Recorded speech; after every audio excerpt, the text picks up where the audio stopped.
欢迎来到新兴消息频道，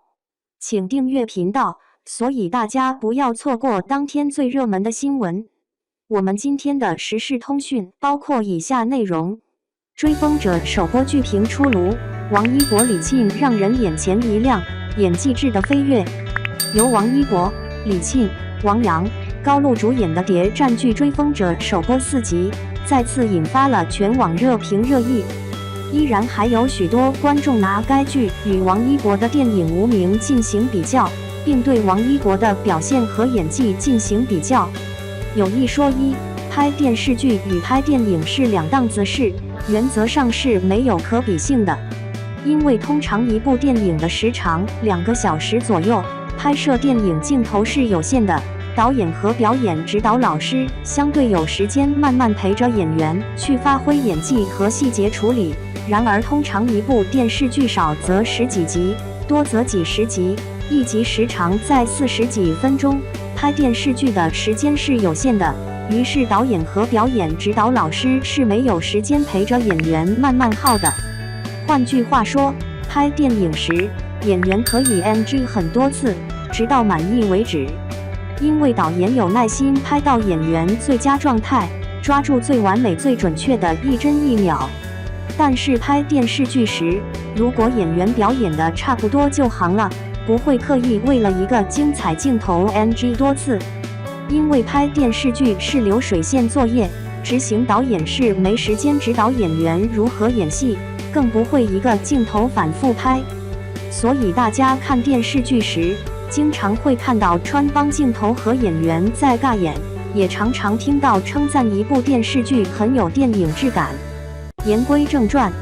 在电影《无名》里，如果按照戏份来说，王一博算是男2号，而且影片中他跟影帝梁朝伟和王传君等实力派演员有很多对手戏。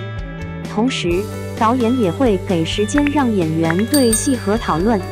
即使当时自己表演状态不佳，也会依靠梁朝伟和王传君等实力派演员带动起来，能快速展现出自己最佳状态。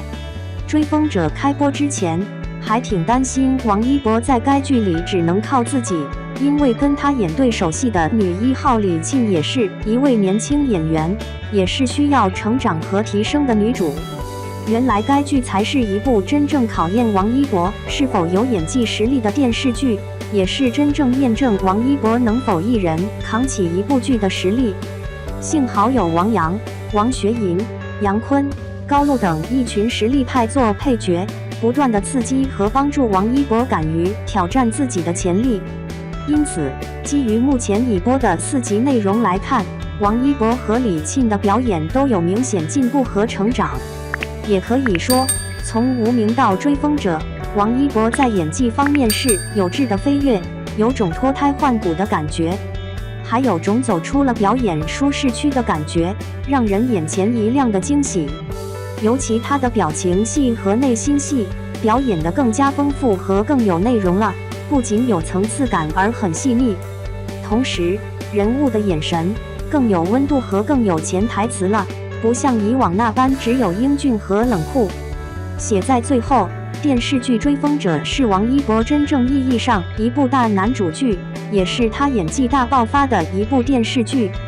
换句话说，无论主演过多少部流量偶像剧，都不如主演一部有品质的谍战剧。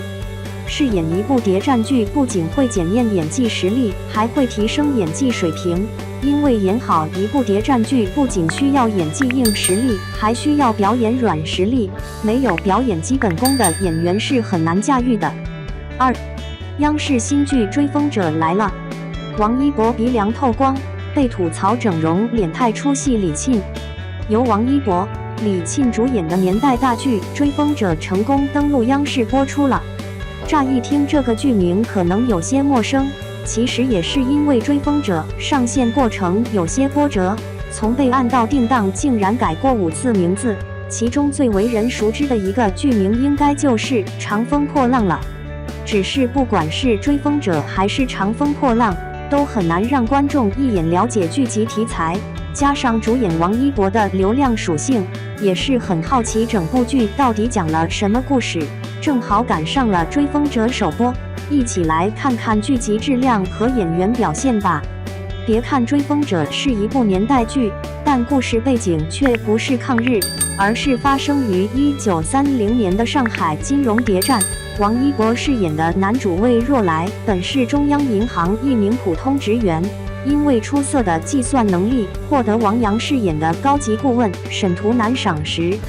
第1集开场就是王一博原声独白，介绍了男主的背景出身。男主魏若来是江西人，家境贫寒，从小跟着哥哥到上海打拼，还是个读会计学校的穷学生，为了糊口偶尔给帮派算账。从剧情设置看，这时候男主的性格很怯懦，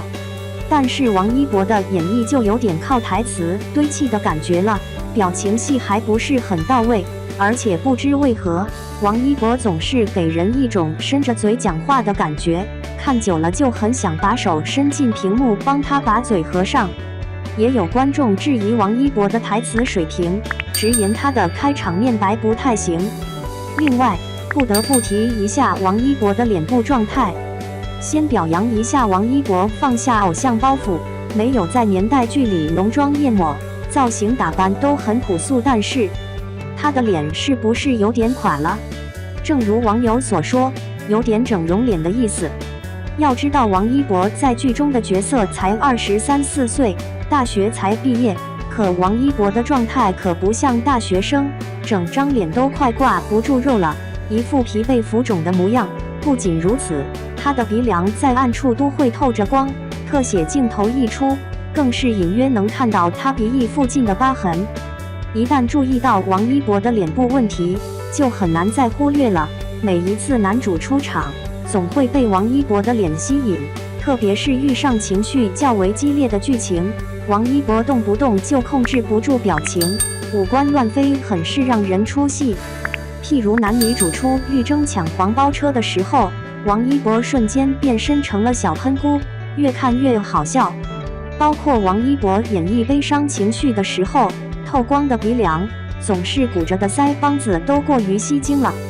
除了王一博之外，另一位主演李沁也会偶尔出现让观众出戏的状态。她在《追风者》中具有双重身份，表面上是男主上司的妹妹，在剧中出场就是一位有钱的大小姐。首播连续换了多套造型，李沁整体气质还是挺符合角色的。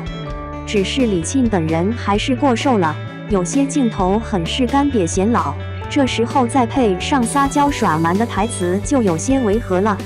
当然，可能有人觉得一部剧集的剧情才是最重要的，那么《追风者》剧集本身质量如何呢？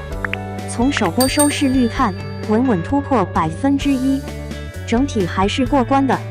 目前《追风者》剧情推进很快，男主已经考进央行，见识到了金融行业的黑暗，并且和女主开始接触，有了觉醒的意识。男主哥哥的身份也曝光了。只是光有剧情推进，没有亮点情节也不行啊！《追风者》具体播出效果还得看后续有没有话题出圈，这也是邀请王一博这样的流量参演的最大弊端。除非剧集质量异常优秀，不然外界讨论重点就总是集中在流量身上，沦落为粉丝剧。不知你是否也觉得李沁、王一博真的很不错？